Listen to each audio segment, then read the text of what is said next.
on, y'all? Welcome to the 12th episode. 13th episode. Man, I can't keep up. Lucky number 13. Of the traveling...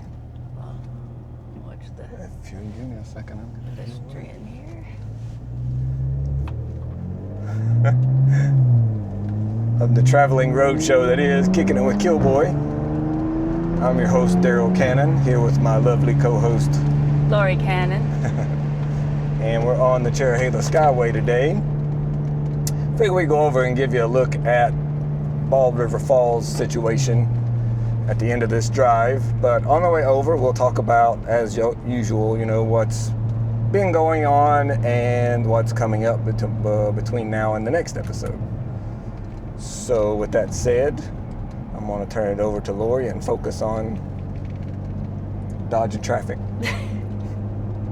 Let's hope we don't have to dodge too much. Yeah, we had to dodge one yesterday. We were shooting a client with the rig, and it was a madhouse out on the Dragons Miata weekend, and we'll get to that. But yeah, we had a GT500 Mustang, I think, come around a blind corner just straddling a double yellow, and he had his window rolled down, so I gave him a earful of horn blast. Always be ready to juke and jive. I don't know how I've managed not to wreck a car out there yet. I've wrecked a motorcycle a couple times on my own volition, nobody else's fault. Knock on leather. It's been good so far. Anyway, I said I was going to turn it over to you, and I just kept talking. You know how I do.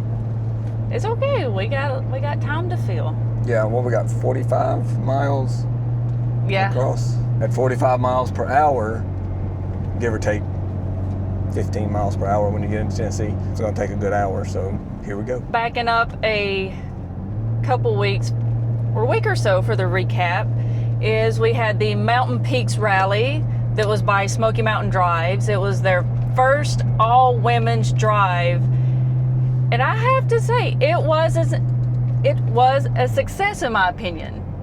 Yeah, if I can get my words out. Everybody had a good time.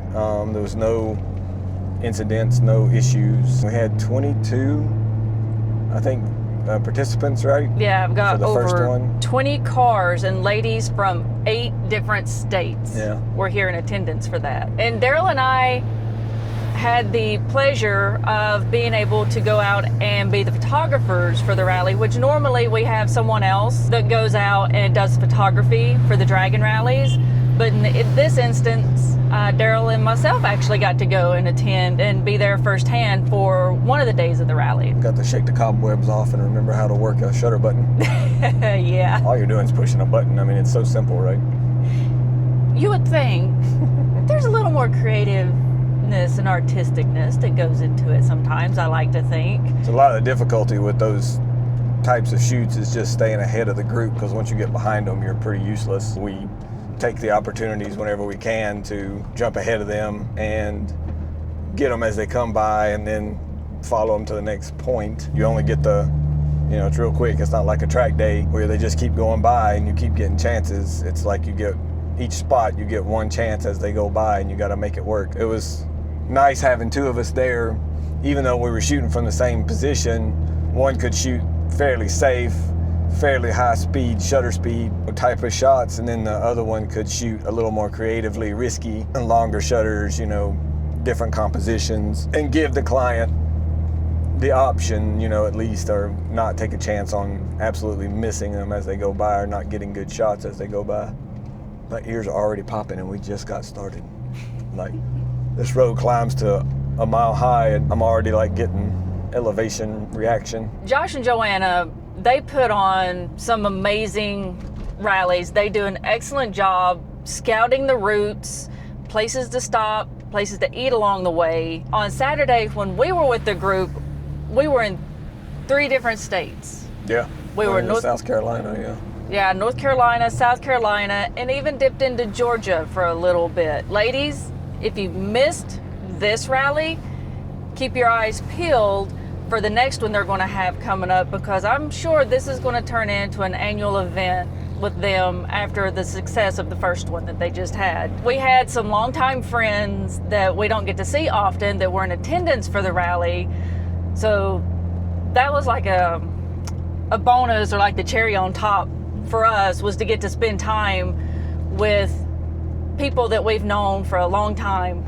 Looking at you, Ron and Sheila. Our S2000 cohorts. So yeah, it was an amazing collection of cars from, the S2000, which just, that car will always have my heart, to a few different models of Porsches, Miatas, Camaros, Corvettes, Mustang. and I put a camera on a Mustang, And it really impressive driving by everyone there. So thank you, Josh and Joanna, for having us along, and we're looking forward to the next one already. And hopefully I will be in a better position to be able to potentially participate myself. Yeah, it'd have been cool for you to be a driver in that and have it all cars being operated by females. I had to drive. Yeah, I've got to go pretty slow my reaction times in a car driving, especially in the turns and everything. Sometimes my neck gets very stiff and I can't really whip around and look like I need to, and the more I move my eyes around, the more it seems to affect things. So for my safety and everyone else's, I'm a passenger princess for My now. safety. I'm the one that counts. I'm a talent. This past weekend has been Miatas at the Gap. It should be Miatas everywhere. Yeah. Because Miatas at the whole area. the Miata takeover of Western North Carolina. Yeah, there you go. Pretty much. Because there was just Miatas, Miatas, Miatas, and then more Miatas, and even more Miatas on top of that. And as we said in the last episode, there are really no two alike. Everyone seems like it's got something done to it. Some are a little more mild, and some are way extreme. My favorite one, it was probably the Mad Max looking one. And it jacked up a little bit. Jacked up, had like stacks up the side for the exhaust. Yeah, a Miata with smokestacks. That's something you don't see very often. And then he had survival equipment and shovels and everything else on it, I think. Saturday was so busy. I think it might have been one of the busier weekends we've had yet, with the guys taking over 39,000 photos on Saturday alone. And of those, over 15,000 of those photos were of Miatas alone. And that's just one day on a Saturday. That's how busy it's been. But I think for how busy it was, yeah, there wasn't any medical calls or ambulances that had to come out or anything. There was some incidents, no doubt. Speaking of easy fellas, this dang turn right here is a decreasing radius coming down the hill towards us. Sketches me out. Speaking of incidents, there was some incidents, some wrecks. Everybody was okay considering the number of people and all the spirited driving that was going on. It was pretty surprising that there was no real major bad incidents. Had a good group photo at Fontana Village. The organizer always reaches out to us first to see if we have availability to come get their group shots. I've used different places over the years. Right now they're using the ball field in the middle of the village, which has limited room for probably a couple hundred cars in there. It takes about an hour to filter everybody in there. We played around with some video gear and some photography, getting them going in, and then of course once everybody was in there, they clear everybody off the field, all the people, and I get some shots of the cars. I think we got some cool stuff. Got some shots with the Fontana Dam in the background and everything from pretty high, still below the mountains that surround the village there. and it's there's no way they could fit every one of them on that ball field. No. It's they were everywhere in the parking lot surrounding, in front of the general store, that parking lot. We used to do it out in front of Fontana Dam in the grass along the road there. I think it just got too rough on the grass and was messing it up too much, so they put a stop to that. So now Fontana Village lets them use the ball field. Talking about the modifications they do to the cars, and I think the Miata group has some of the most uniquely modified cars, from engine swaps to just bare bones exosets. Is that what it's called? There were some running around with big turbos on display, engines sticking out from the engine bay, and stuff that had what looked like suspension pieces kind of peeking out of cutouts in the hood. Yeah, inboard shocks and stuff, like Formula One car. Formula One Miata. Formula One Miata. It's a treat, really, to see the vast differences in those little cars and how each one is so uniquely modded. Here's the summit. Popular little spot to get out And look, Miatas. when you have a problem, what's the answer? Miata is always the answer. It took me an embarrassingly long time to Realize the letters. put that out, make that correlation of why they would say Miata is always the answer. Somebody watching this is going, what are you talking about? So explain it now. So think about it. Miata, M-I-A-T-A. Miata is always the answer. M-I-A-T-A. Yeah. Yeah, I didn't get it for a long time either, so I can't say nothing. So yeah, that's been within the past year that I've made that connection in my head. This is another great look off. Pretty much due west, and it's really cloudy right now out there, but you can get some really cool sunsets off of that pull off big junction, it's called, just past the summit if you're going in from the North Carolina side. Yeah, that's one of our, I believe, favorite spots to come to during the winter when there's snow up here. You can just see so far, and like Daryl said, the sunsets are amazing. We got one sunset shot there during the winter where I don't know what the phenomenon is called, but it was lighting everything up kind of pinky, red, purple underneath the clouds. Yeah. And it was just one of the most spectacular things to see in person. Yeah, the sun was being blocked by the clouds as it was getting near sunset, but then all of a sudden there was a gap under the clouds of clear sky, and the sun popped out from under the clouds for like 10-15 minutes and gave it a real crazy pink, and the light was bouncing between the cloud and the ground. Oh, it just said screen locked. It's not recording. Okay, picking back up where we were at. Trying out this new camera setup for the primary camera, this guy right here. And it looked like it had just stopped recording. Maybe I should pull over and check and make sure that it was recording that whole time. Trying again here. Had a little technical issue with the primary camera potentially overheating. I'm not sure yet. We may have a little bit of wind noise here. I apologize. We'll continue to make adjustments in future episodes as we see fit. Always evolving. Yeah. Changing, trying new things, seeing what works, what doesn't. I think this traveling thing is kind of cool to get to drive around and show people the area. Other things that's been going on, things you may have seen in the highlights if you follow along with that on Facebook and Instagram. There was a KLR that came through that had the biggest box I have ever seen on the back of a bike, and I'm just sitting there going, what you got in that box? And how do you have that thing on there? So I have questions, lots of questions about that one. A dragon bike where they had cut out, I guess it was metal or steel, it looked like. Yeah. And put on the front of the bike to where it looked like it had dragon head off the front. Very creative and cool. The Bark Ranger was on patrol. Such cute, looked like a German Shepherd in a sidecar. Oh.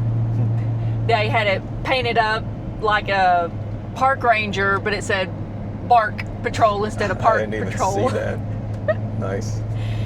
Some Harleys with the high bags, which I think those are those the ones that kind of use for racing and Yeah, stuff? the King of Baggers race series. They're, giving the bikes a lot of ground clearance so they can lean them over. It's like, that's the kind of Harley I think I'd want to try and ride. There you go. Then we can make that happen. They've been doing some ditch cleaning and stuff up here. You can see a little bit of dirt in the other lane especially, like right in there. And then some trees look like they've been cut with one of those, vertical bush hog things. Need to do a little trimming on some of the overlooks. Because all you're looking at now is trees. There's nothing much to see. Not much of a look to over. In kind of a random situation that happened, Reimers Ferry, the road that ties 129 to Fontana Village, there was a semi got stuck there. If you've been across Reimers Ferry, you know that's not where you want to try and take a semi. That road's tighter than the Dragon, yeah. And very narrow. And you're not within cell service there, so you're just kind of stuck until somebody happens to come along and find you and goes back to make the call. Which being Miata week, I don't think it took very long for him to be discovered. Right. There was some Chevrolet test cars, I believe, came through.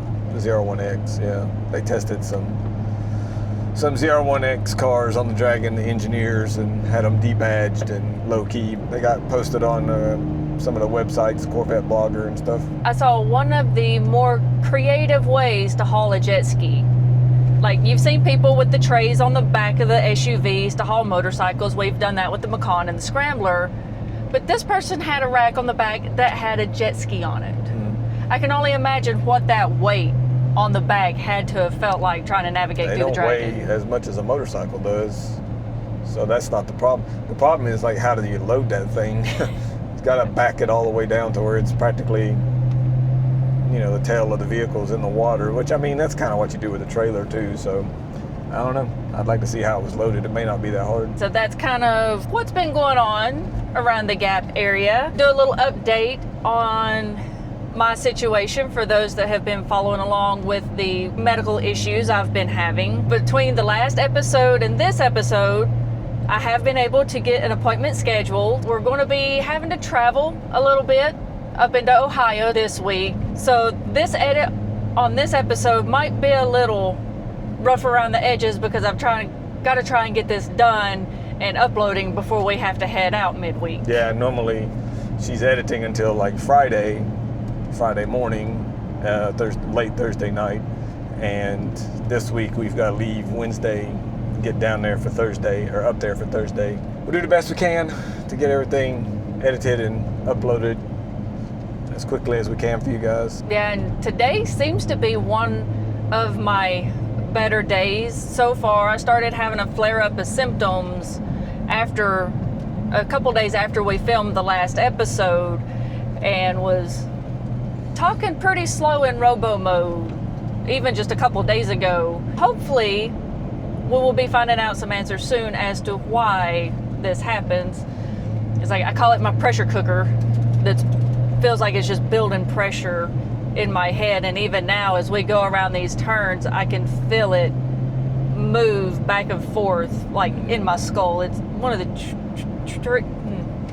trippiest sensations I have ever felt. So that's going to be your reminder if you get out in the woods to walk trails and whatnot, don't forget your bug spray. And heck, it's not a foolproof thing that you're not going to have any on you, so you do all you can to make sure you spray yourself down and do tick checks at night, which even with spray I've gotten them on me. For people who are new and watching this and don't know what she's talking about, she got a tick bite that was tested positive for Rocky Mountain spotted fever. She's having some symptoms that seem to indicate that that's what it is. So we're going to an infectious disease specialist at the Cleveland Clinic this week, and hopeful that they'll be able to do some testing and stuff to figure out what's going on with her and get something started. So that's what's going on for people who haven't been following the previous episodes. Yeah, so watch yourself, check for ticks, try to do whatever you can for prevention, because they are not to be messed with. No, those little boogers sure can pack a punch, I tell you that. So things that's going to be happening now around the air date of this episode is going to be the RC51 meet of the RC51 motorcycles we talked about last time. Love that sound. There's going to be a Dragon Rally on August 16th. That will be the monthly installment of that.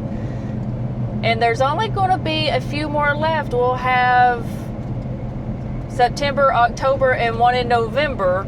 So if you want to get in on one of those drives, make sure you get signed up.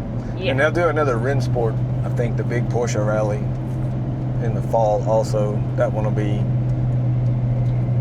that'll be his big one. That'll have over 200 or 200-ish Porsches, I think. He's already had to cap it. He's already sold out and had to cap that event. That's what I was thinking he had said. Coming up in the coming weeks, August 21st through 23rd is going to be the Smoky Mountain Jeep Invasion, which is in Pigeon Forge. We'll give you a little more info on that in a moment. Labor Day weekend, and September 3rd through 7th is going to be the Women's Freedom Ride Getaway, which is a motorcycle event. September 5th through 7th is going to be Thunder in the Smokies up in Cherokee, North Carolina. Also September 5th through 7th is going to be the Honda CRZ's Dragon Meet, which is a car meet. September 12th through 14th is going to be the Vets versus the Dragon. A little info on the Jeep Invasion. It's huge. And this year will be their 13th annual event, August 21st, 22nd, and 23rd. It's open to all Jeep enthusiasts, all Jeep clubs. They have over 300 vendors over in Pigeon Forge. How many participants are in this thing? Last year, for their 3-day event, they had over 50,000 people. There you go. This is a Crazy. huge And it's mostly in Pigeon Forge, right? Yes. But they, obviously a lot of people that are that close, they want to come do the Dragon so they can say they did that in the Jeep. So there will be a lot of bleed over from Pigeon Forge. And I believe they do drives. They will go through Cates Cove and come through Parsons Branch, which comes out between the 3 and 4 mile marker on the Dragon.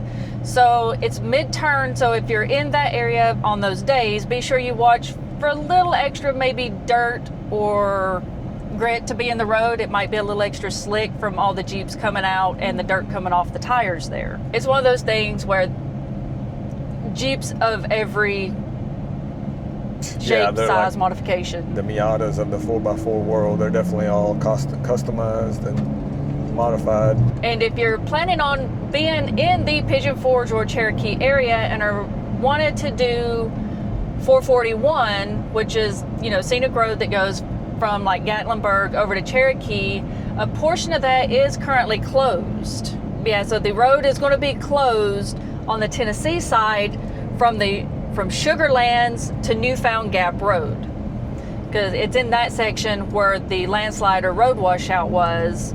But the road is open on the North Carolina side. You can go from Cherokee up to Newfound Gap.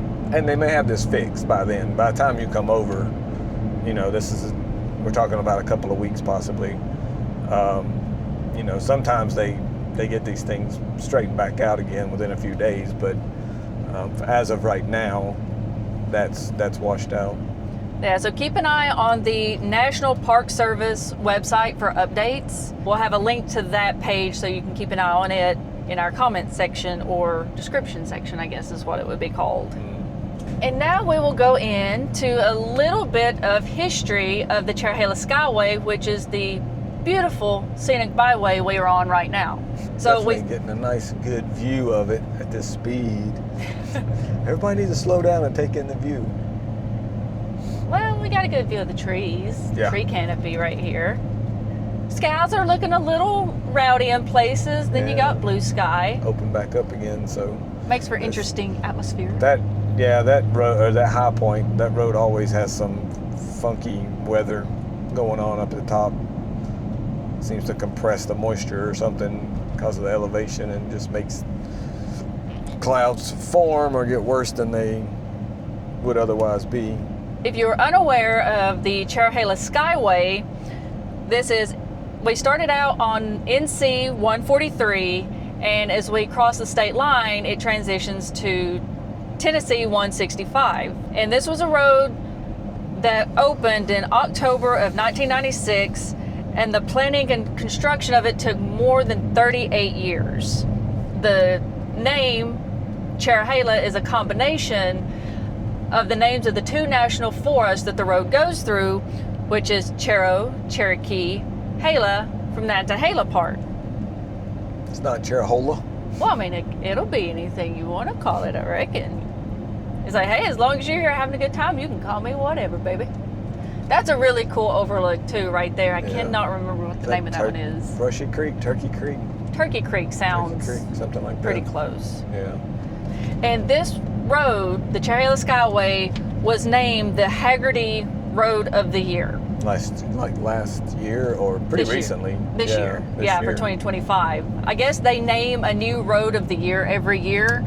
And for 2025, their road of the year is Cherohala Skyway. The roots of how this road came to be is pretty interesting. I got to digging into that a little more. And it began as a dream in 1958 by a man named Sam Williams. And during that time, TV shows of the Wild West were gaining in popularity. You had the show The Wild West, Gunsmoke, which I think I've seen every episode of Gunsmoke growing up because my dad loves that show. And a show called Wagon Train. And Wagon Train just happened to be Mr. Williams' favorite. And that kind of spawned this dream or idea in his head of having a real life wagon train that would go from where he lived in Tellico Plains into North Carolina. And it's like, while there were like paths or rough roads that kind of joined Tennessee to North Carolina, back in the late 50s, the roads were really only suitable for horseback or horse-drawn carriages. If you remember from our last episode, we talked about the bushwhackers in the late 1800s. This was a very popular area for the bushwhackers to lay in wait to raid unsuspecting passersby. From the time that Sam Williams introduced the idea of having a wagon train, it took a mere 6 weeks for the idea to kind of take shape, and the first wagon train was formed and traversed across the mountains. And in that first event, they had 67 covered wagons and over 300 horseback riders. And here we're passing by Indian Boundary, which I'll give you a little info on that later. That first wagon train made its way from Tennessee and went to Murphy, North Carolina. And it was such a success that it became an annual event. And in 1960, they had their largest ever wagon train with 105 wagons and 776 horseback riders. Could you imagine 105 wagons? Yeah, that's like 1,000 people right there. I mean, that's just nuts. And while the wagon train road was originally meant to go to Murphy, North Carolina, it was in 1962 it was realized that the road could be entirely built on federal land, going through the Cherokee and Nantahala National Forest, and that they could get financial support from the federal lands highway fund. It was then when they realized this that the destination was shifted from being in Murphy to be in Robbinsville. So thanks, y'all. You know, we had mentioned in a previous episode that the original beginning of the route on the North Carolina side goes by the Joyce Kilmer Memorial Forest and towards the Maple Springs Overlook. They kind of quickly realized they didn't want to go that route because it was going to cut through or skirt around the Joyce Kilmer Memorial Forest. That's when construction pretty much halted in 1968 and picked up again in 1982 when the new plans were sorted out and they had the new route, which is what we travel today. And so that's how you ended up with the Maple Springs Overlook up there. It's a dead-end road, and they run that hill climb race up it and stuff. It's got a really cool overlook up there, but it just dead ends, and it's like, why would they build this? That's why. While the wagon train, I can remember as a kid, used to always come through around the 4th of July, and the wagons and the horseback riders would be in the local parade. There was even a couple of occasions that my father and I would join in because I lived near the beginning of the Skyway and horseback rode as a kid. So we'd saddle the horses up and kind of go down and wait for the wagon train to come through and join in with them. And so I got to ride with them a few times into town and through the parade. And then of course we would go back home and the wagon train would continue on to their next destination. And it was a really cool thing to see that I really don't think they come through anymore. It seemed like there was a few times that they were coming through when I first started coming around 20 years ago, but I don't recall seeing them for a long time now, a decade or more. That's kind of become more of a thing of the past, but it was because of the wagon train that this road now exists. And at one point when I was a kid, I remember it being a really big deal that the most people that was ever in Graham County at one time was over a 4th of July weekend, and that was when the wagon train was in town along with the rainbow people. And the rainbow people? The rainbow people. They're very bright people. That's a hippie crew, right? Like a hippie movement. Yeah. Basically. I wonder if that record still holds today with all the tourism and stuff that the town has. I don't see it getting that kind of crowded even on like this weekend when it was super busy. Not a lot of people still hanging around in Robbinsville for very long. They'll pass through and grab gas or something like that, but yeah, I wonder if that record still holds. Given the number, because I was able to surprisingly find some information about when the rainbow people were here in the late 80s, and I couldn't remember if it was the late 80s or 90s, but it was over the 4th of July weekend in 1987. So I was like just shy of being 4 years old whenever this happened, and I can still remember my parents driving down along 129 between Robbinsville and the Dragon and seeing all the people camped out in the river and everything. It left a really big impression, and it was such a big deal that even at 3 years old, I still remember how big of a deal it was for all those people to be here at once. And Daryl asked a great question: what are the rainbow people? Basically, they're hippies.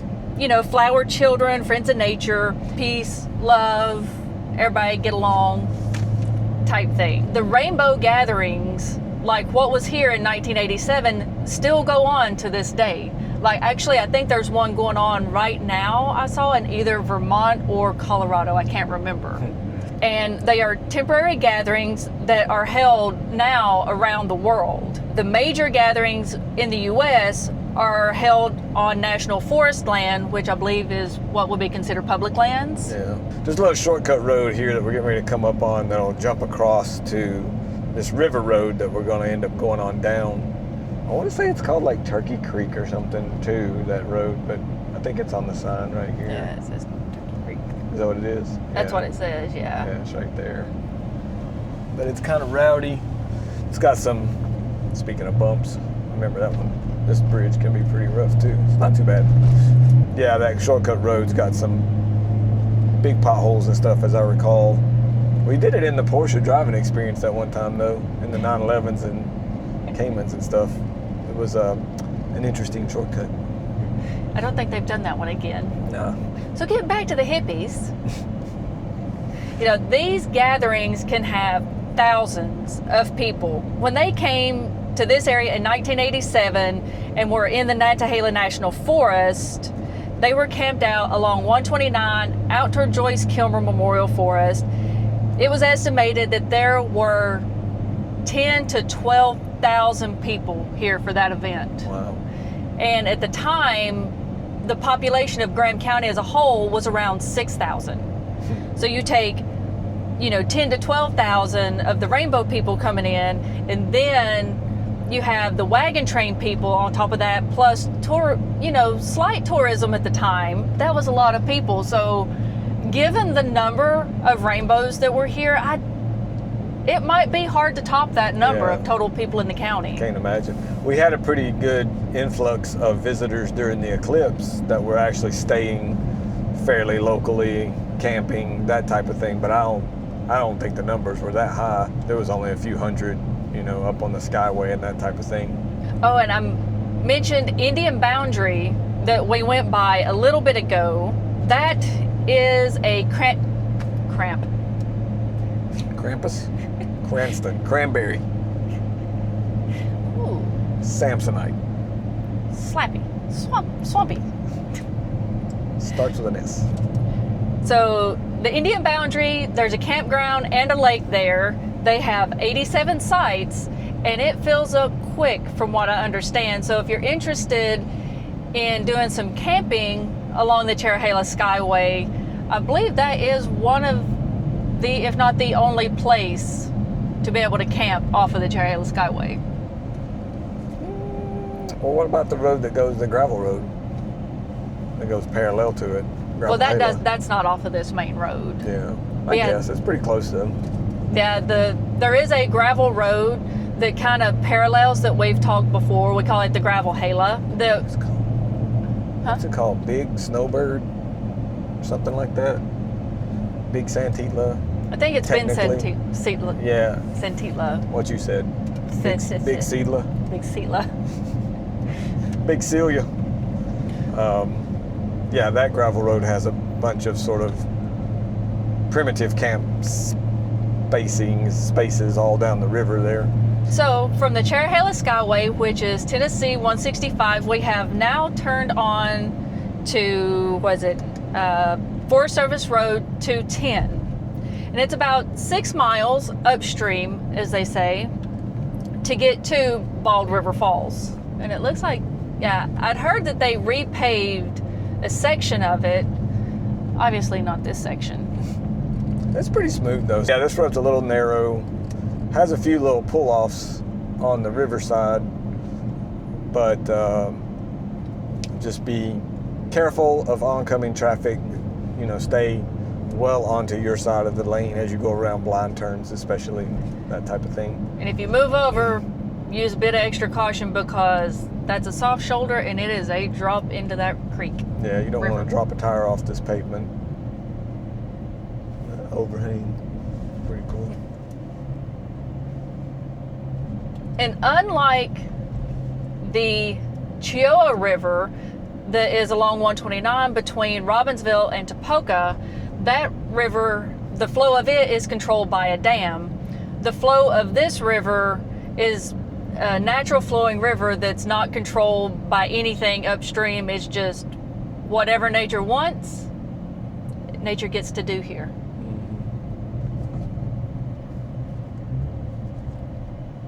I'm just gonna let this car go by. I don't want to be close to this guy.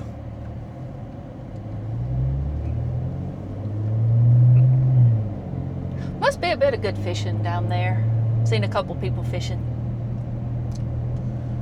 I feel like the draw of fly fishing is not catching the fish so much as it is just being in a pretty place and working on your technique and getting that sort of satisfaction from a good pop and hit and stuff, you know. But I don't know. You guys that fly fish, let me know. Am I on the right track with that, or is it really a bad day if you don't catch a fish? It's a pretty place though. I can see just having a reason to hang out in the water with some waders on, you know, without having something to do seems a little weird. But if you're fly fishing, then you're like, hey, I'm doing something here. I'm working here. Slapping the water into submission. Slapping the water into submission. Slapping the fish on top of the head. That's what I'd be doing. It's looking pretty busy back in here for a Sunday evening, which we figured it would be. Afternoon. Evening starts at 6. Oh, my bad. Yeah, I believe if you keep going past the falls on this road, it eventually turns to gravel, or you can turn off of a gravel road and you can travel by gravel. There's a lot of options from this point up here that you can go towards Murphy, you can go towards Robbinsville, there's like hundreds of miles of gravel roads that you can connect to from this point, I believe, and end up in. That's right, because we ended up in Hanging Dog over in Murphy one time right after we got the Macon. Up in here goofing around, and yeah, we ended up like way out away from home. We were stock ride height at that point. A little easier. Yeah. Off-roading. Even though it's an SUV, I would argue that this is probably the lowest hanging vehicle, the lowest ground clearance of about all the vehicles we have. Yeah. Especially without the front. That front lip on the BRZ is pretty freaking low. But as long as that's not on there. This vehicle is probably the lowest vehicle that we have. Between the sporty cars and even our truck is a lowrider truck that sits on the bump stops.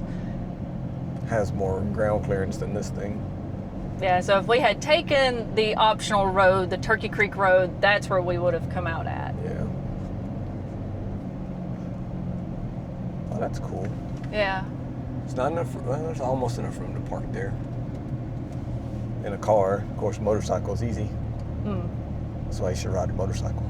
We should have brought the bikes. I wanted to. Imagine we could just like, pew, pew, pew, pew, pew, pew. We could park right there, right there, right there, right there, and right Maybe there. not right there. Oh, come on, Lewis. Yeah. So if you're looking for a drive to do during the day, you can do this as a side quest. If you're doing the Dragon Cherohala Loop, depending how often and how long you stop, it takes roughly about 4 hours to do the entire loop. It's around 123 miles from Robbinsville. You go into Tellico Plains or towards Tellico Plains via the Cherohala Skyway.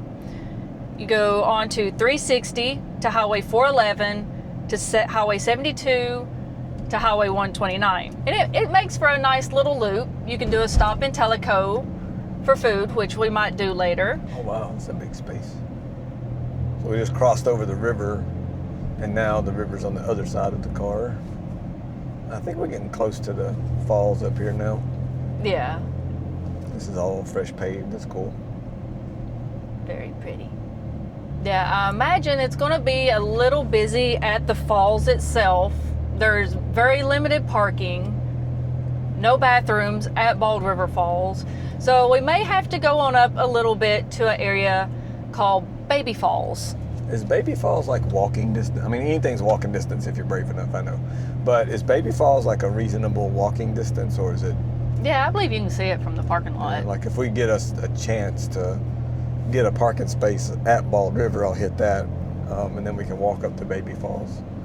If it's it's a quarter mile from Bald River Falls. I thought you just meant it from the parking lot of where you go in. There's but no, it's a quarter mile on past. I don't know if you want to walk that far or not. Yeah, there's more park. There's not like a huge abundance of parking, but there is more parking available at Baby Falls. There's restrooms there, there's picnic tables. It's more of a recreational site to go to. And more space for people and cars and vehicles to hang out, yeah. Okay, we're coming up on the new bridge. This is the first time we've been here. Yeah. Seen a lot of video and pictures of it.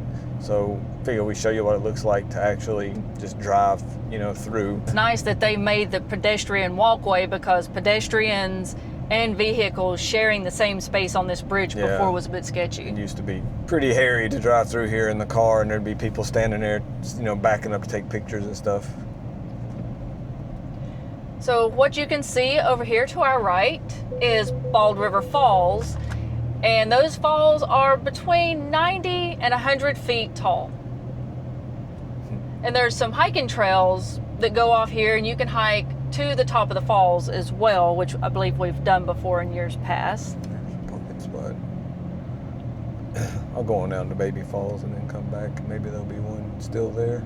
And if you do decide to get in the water at Bald River Falls, use a bit of caution. From what I understand, the currents underneath are pretty strong and can pull you under and pull you down. We were going to come here a couple of weeks ago, but decided not to because there had been someone that had passed away the day before, and it's like, it didn't feel right to come at that point. So use some extra caution if you do decide to get in the water there. Oh yeah, this isn't too far to get up here.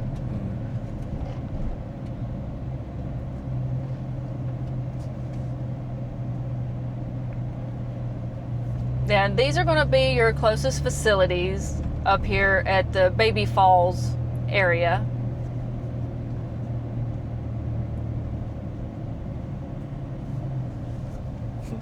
Less free parking here than there was back there. All right, I'm going here and use the restroom, and then we'll be right back. Clear on this end.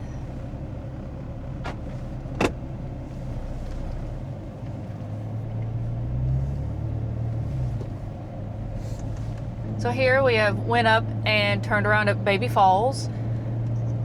I heard the facilities was odoriferous. Did you just make up a word? Odor magnificent. Odoriferous. Yeah, it was definitely an assault on the odor senses. On your nasal passages. It was odorific. Yeah, it's like getting a parking spot coming from this direction might be a little impossible. Difficult because of the angle of everything. And there's the hiking trail that you can take to go up to the top of the falls. Oh, there's somebody backing out there. Hey, we can get a spot. Can you back in there? Yeah. That way we don't have to go up the road. Drive out, yeah. You can back into either spot, really. Watch for the people cross trafficking behind you. She stopped.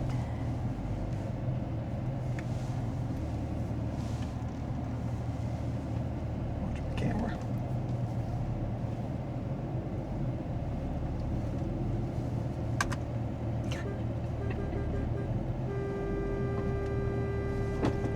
Much as close as we're getting there, I reckon. Yeah. Probably got a 360 camera in the weeds. Look at that. Close. All right, let's get some shots here.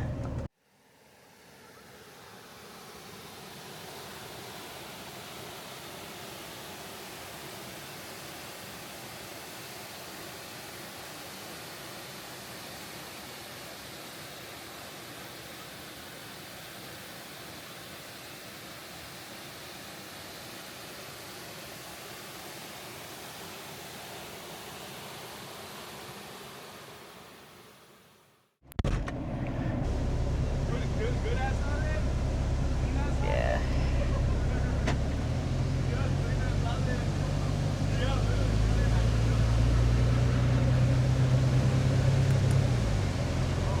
Hot little spot today. Figured Cool it would spot. be. There's only about 10 parking spaces there, so it's pretty, it'd be cool if they could, I don't know, they could have built this out more or something, made more there, but whatever. So there's Bald River Falls. So several years ago, I think it's probably been about 10 years ago now, back whenever I was kind of doing a little bit of modeling locally, I had met a photographer, Mallory Bertrand Photography, and she and I came out here to Bald River Falls during the winter, and there was so much ice, things were frozen over, and we spent 4 hours out here. I don't think we saw another soul the entire time that we were here shooting, or there. And the water was shooting. still flowing, but it was frozen layers or whatever, right? Yeah, frozen all around it. And I was laying on the ice, and I had this thrifted wedding dress that I had modified a bit, had a wig on, contacts in, and we called it the Snow Queen or the Ice Queen shoot. Even doing kind of like a makeup and hair change in the car midway through the shoot. And you can even see in some of the photos how kind of red my skin's getting from being so cold out here during that shoot. But in my opinion, it was absolutely totally worth it because the photos were stellar. Yeah, you were literally laying on ice, if I'm not mistaken, right? Yeah, Like I had skin taken to ice. tried to take the train of the dress and put it up under myself, which I had I think pants on underneath the dress, as much stuff as I could to keep warm, but my upper body, everything was exposed to the elements. Yeah. And there was at one point when I was sitting on some of the ice next to the river that I could hear it cracking underneath me and kind of feeling it shift. And I'm just looking at her going, "You're going to jump in and save me if this breaks, right?" And now you can do it all with AI. Don't even have to do that anymore. Where's the fun in that? Hey, how about freaking getting your lane, doofus? But I just happened to remember that cool shoot that Mal and I did there. Mm-hmm. So for food options in Tellico Plains, we're going to have Ironworks or that peach Street Grill, I believe is what it was called. Oh yeah, yeah. Tellico Grains is closed. There's a lot of stuff though. There's also the one on the river. Cats. No, I think. No, that's Cat's Deli closed. That's the little burger stand is called something else. There's a few different things. Of course, there's the Hardee's and that little Subway pizza place. There's a few different things over there. Some cool little shorelines and stuff too.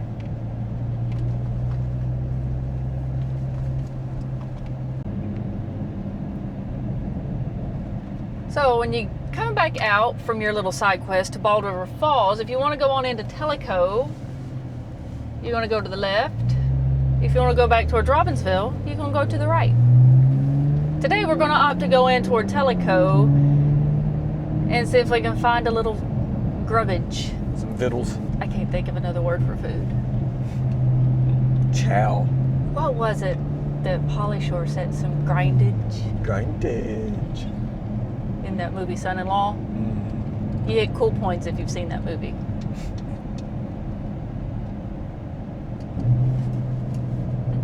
I think the first time I ever drug a foot peg on a bike was in this turn on that old F4 I had. Well, I probably drug the feelers instead of the peg. I was very new to riding and did not fully understand the lean angle of a bike and the benefits of positioning your body off of the bike to not have to lean the bike so far to where you're potentially dragging parts of the bike. So we're coming up on one of the first food stops as you get into Tellico Plains. It's a place right on the river that I cannot remember the name of. Maybe we'll see it as we go by. It's changed a few times, so it's hard to. I don't know. It may be the same it's always been, but I thought there'd been a couple of restaurants kind of come and go here. Yeah, this building right here that's now an outdoor supply, that was the old Cat's Deli. That's now a. If you need your fly fishing stuff, that might be where you get it. Tellico Beach. Yeah, Tellico Beach. Tellico Beach. There you can get you Hopping. burgers, fries there, and go sit down by the water. Nice place to go out into the water. Wade Pretty cool. around in pretty slow moving water there. Yeah, the place is always pretty popular when you come by during the summers. And here we're coming up on a second food option, which is going to be Ironworks Grill on the right. And then you've got the Cherohala Skyway Harley Davidson store on the left. It's not as busy as I thought it would be. So yeah, we're going to go in here and grab some lunch, and then we're going to run over to Joe's, Topiary Joe. Check out some of his cool artwork. Be right back.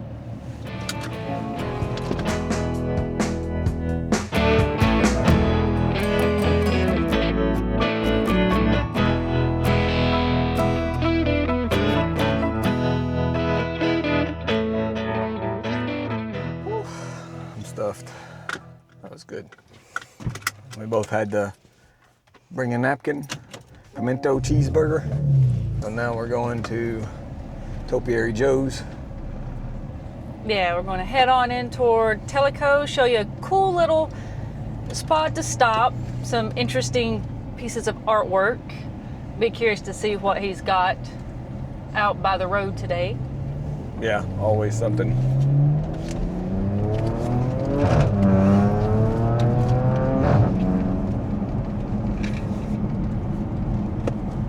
We keep mentioning that we're going to Topiary Joe's, and if you're asking yourself, what is Topiary Joe's? What is a topiary, if I'm saying that correctly? Yeah, I think so. Let's mess it all up. It's called topiary. And Topiary Joe does fine art and other types of structures. You're right up here, right? Yes. Right here. Yeah, and as you can see, he's got a big old couch, and we can pull over to the other side of that. I don't What are you see any talking about? cars coming. What are you talking Right in here. Right here? Okay. Yes. Yeah, there's not enough room to park in the road right there. Yeah. It was all crowded. So a topiary is the art or practice of clipping shrubs or trees into ornamental shapes. And some people bend the trees themselves, or you can use wire to reinforce stuff, which is the style that Joe typically goes for. And I had originally met Joe several years ago working on a photo project with Mallory Bertrand Photography, where he actually made a topiary dress out of rebar and local foliage that we picked up that I wore in the creek that flows along beside Ironworks where we were just at eating. How much did that dress weigh? Man, that thing was so heavy. It had to have been at least like 50 pounds because of all the actual rebar that he used to make the dress. Yeah. And we had it tied over my shoulders with some rope, and I had bruises on my shoulders for like 2 weeks after that shoot. Were you able to move while you were wearing it? Like, were you able to pick it up and walk? It took the three of us, you know, me kind of holding it and Joe and Mallory holding it for me to be able to move around. But once I got in the water, it wasn't so bad.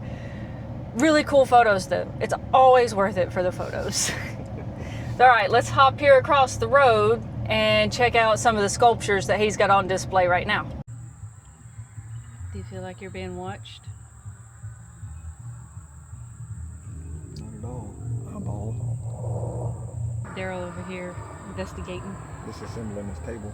It's got this interesting support structure there. Let's go check out what else he's got around here. Yep. And he. Oh, it is a banjo, isn't it? We got a flamingo in there.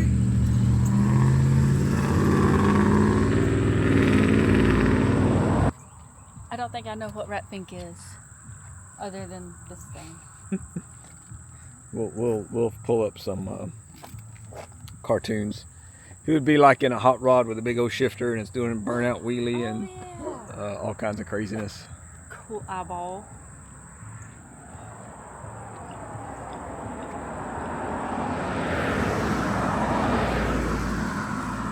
See, it's good to have you in the shot so you get some scale. Yeah. Kill girl for scale. And like stuff like this. You were saying? Stuff like this is not real foliage, it's fake. So that it lasts longer. No, it'd go bad in like 2 days though if it was real. Yeah. It would just be dying. Oh, that's a peace hand. Whoa! What you doing, big dog? Looks like a little Porsche right here. No, that's not a Porsche. That's like a, it's like an old Bentley or something. Huh. That's cool.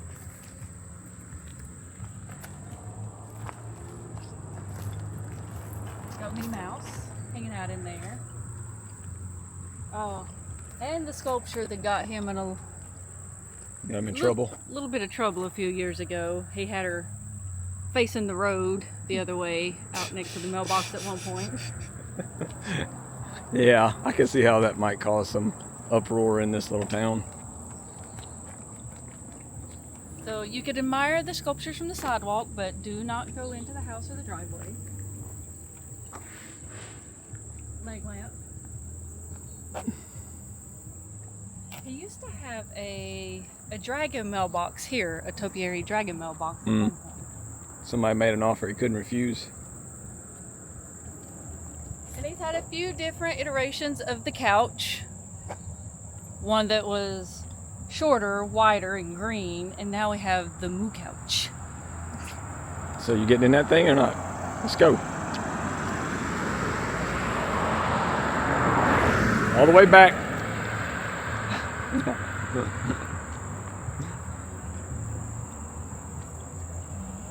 this chair couch make me look small?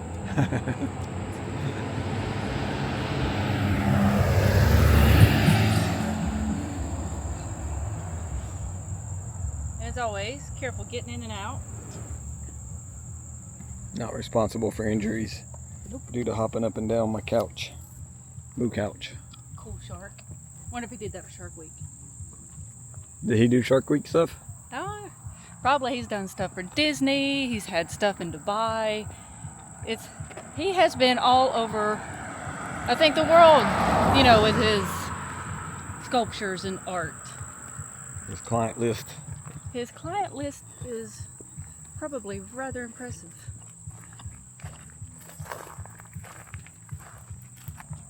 I want a picture with the eyeball. But I gotta turn the camera around. If I remember how. Oh.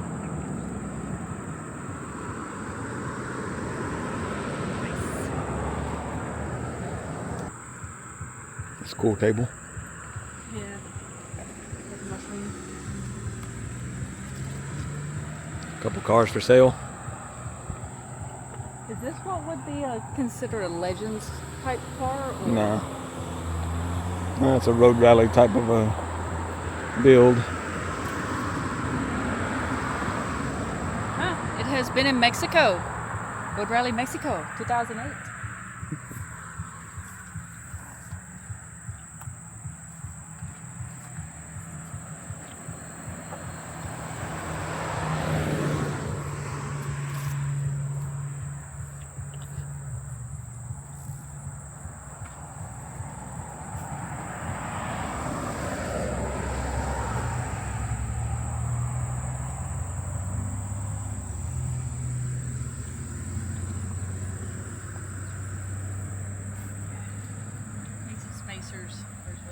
Yeah, they're a little tucked in there, even for Porsche standards, old Porsche standards.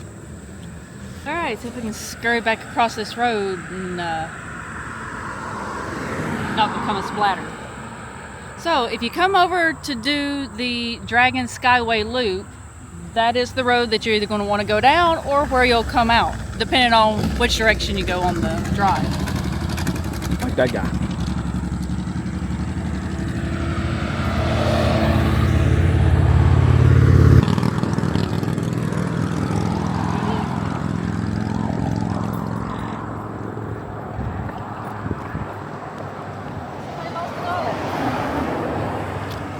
Hey, I found you $1. Be fun if it's on a fishing string and it got snatched away from you right last second.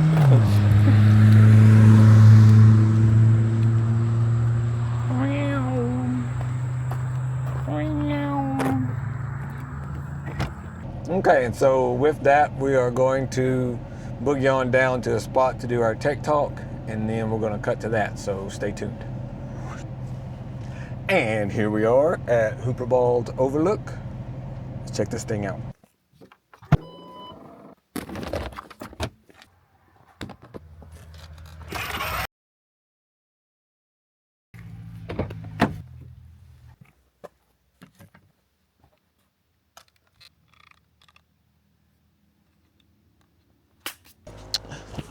What's up, y'all? This is today's Tech Talk contraption that I have halfway created, halfway it's just cobbled together from other off-the-shelf products. This is something that allows us to get some pretty cool shots and angles, I think, that a lot of people seem to have a lot of interest in. I think it's really cool too, so figured, you know, it'd be a good thing to go over today and talk about the different aspects of this thing and what's special about it. So starting off, this is a off-the-shelf monster truck by the company called Arma, and it's called an Outcast. It's a 5th scale monster truck that'll go about 55 miles an hour out of the box. They'll jump houses. I've jumped them way over my head. I've been, 15, 20 feet up with this thing. It'll just land and keep going. Crazy tough monster trucks. They're about $1,000 for everything except the batteries and chargers. And I've done some things to it. I put some aftermarket wheels and tires on it. It's got some pretty beefy wheels and tires, but I kind of wore them down and needed some more anyway. And so I just got these in the other day. But for the most part, it's pretty close to stock. I haven't changed out the motor in it or a lot of the drivetrain components is pretty much stock. So I did sort of beef up the shocks a little bit because of the extra weight. Normally out of the box, this thing weighs about 30 pounds. With this camera on here, it weighs right around 50 pounds, 51 pounds. Without the camera, which is 10 pounds, it weighs 41 pounds as it is, and all the different components and stuff. So I don't know of anybody that's done anything exactly like this. There are people who have taken similar vehicles and made mounts for them to mount the camera, and most of them are hard mounted the camera to the vehicle. Wanted something that was easily reversible, so what I designed I haven't seen anybody else do. And basically all I did was I found a aluminum plate on eBay that was, took some digging, but I found one that was like perfectly the right size. I didn't even have to cut it myself. I drilled some holes in it. I set it down on the posts for the body, the truck body to sit on. I zip tie a couple of other holes, and I zip tie the silver plate down to the truck chassis. And that gives me this whole platform now to drill holes into and to mount things onto. And to take the whole thing off, all I have to do is cut 2 zip ties, and this whole silver plate comes off. I can slap the truck body on there, and I can drive it just like I used to, you know, with the standard body on it. It is a little bit too stiffly sprung now without the weight on it, but it's not terrible. And I've got another set of shocks that I'm working on just for this camera setup, because these shocks basically have too much travel. Again, they're made for jumping, like over houses and stuff. And so even at low speeds with this weight up high, when I go around the corner, the whole thing leans over a little too far. So I've got another set of shocks that I've modified to restrict how long they'll expand. But they're very similar in their suspension qualities, but it shouldn't roll as much. So those are going on. So starting from the front here, this is a FPV camera and transmitter and antennas with 2 fans blowing on it, because these things are designed to go on race drones where they get a lot of airflow. And I wanted to be able to set this thing parked on the side of like the racetrack that we shoot for karting, for instance, in the Georgia sun, and stay cool. So I found this enclosure, 3D printed enclosure file online, and I modified it in tinkercad.com, free website.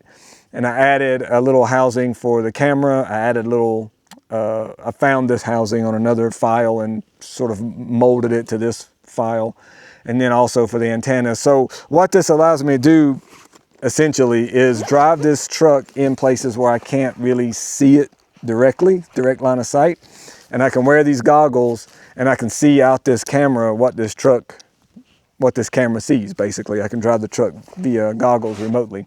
I can also, this is a modular block, and just takes a battery to run the system. I can take this off and put it on the back. So if this camera's not here and I have like a GoPro up here or something, I can chase drift cars and I can see better where the truck is and everything from back there. I can also take this block off and put it on my street truck, RC truck, or I could put it on a race car on the track or something. And it'll also record video, really decent quality. It's practically GoPro level video quality in a memory card that's in there that I can access through this slot in the front. So that's what this part is. It's, again, a modular, movable part. So moving on back, this is the stabilizer, a little squeaking going on. This is the stabilizer system for the camera, which has its own stabilizing 3-axis gimbal. But there are some little jitters and shakes that come from this truck. Even though it's really well suspended and heavy, it's still a little bit a noticeable shake sometimes. And so this isolator system helps reduce the shaking going from the truck chassis into the camera body itself. And I'll turn this thing on and give it time to sort of warm up. So this is obviously our 4D camera. Now, I've never seen anybody do this. What I wanted to do with this isolator was put the Tilta receiver on the bottom, so I can just pop this whole thing off and mount it on. There's this T suction cup piece that we can put on the hood of a car, and this whole thing will set right down on it. Or it's got the slide plate on top. Basically, I can slide this camera out off of this system and put it on a tripod, or put it on any other standard 50mm slide-in receiver. It's called a Manfrotto receiver. But with this setup now, Lori can control this camera with this remote, and she can do it either with the joystick on the controller, or this screen itself has a gyroscopic gyrometer, I don't know if that's a word, sensor in it basically, and you can literally control the movement of the camera by moving this screen around up and down, left and right. It'll move that camera. So between her ability to control that camera independently from what I can see, either looking through this camera with my goggles or just line of sight driving this truck, she can shoot sideways, backwards, whatever need be, and we can get some really cool, almost like it's like a dolly system that they use in movies where they put rails on the ground and then they'll slide a camera on dollies. I get the same type of shot without the need for laying out rails, causing issues with people driving and walking around, obviously.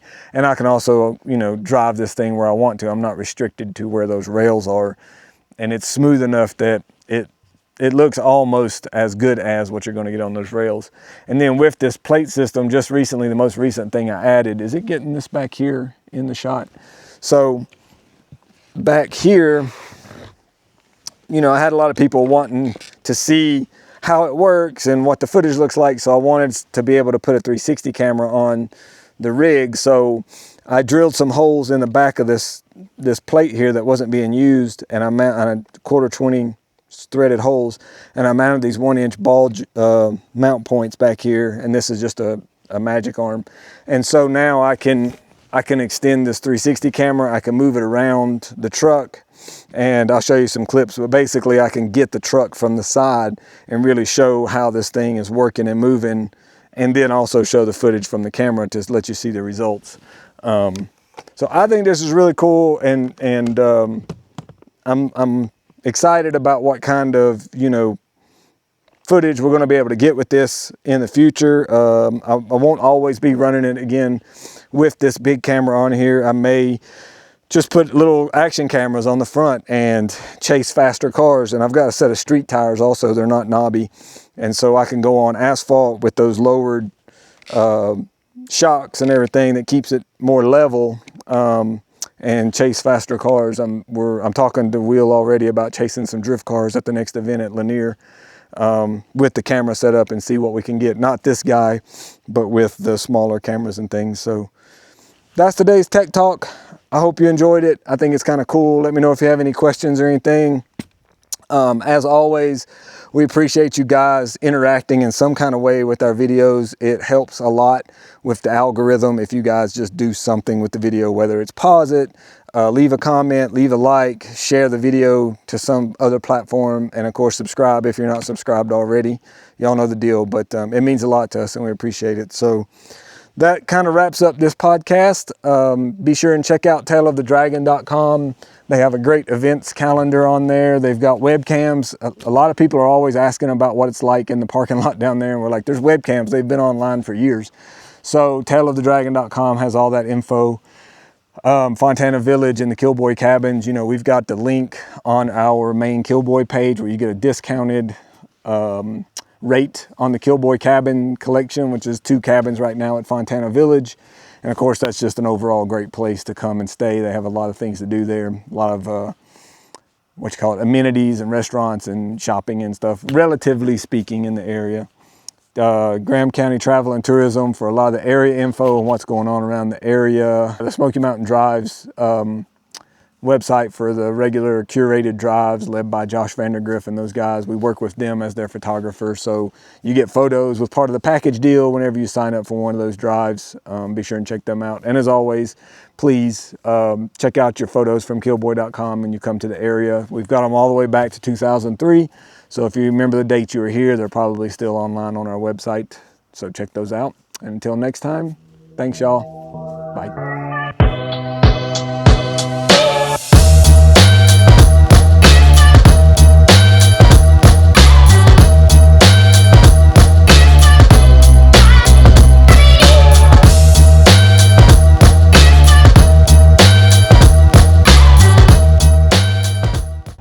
jump.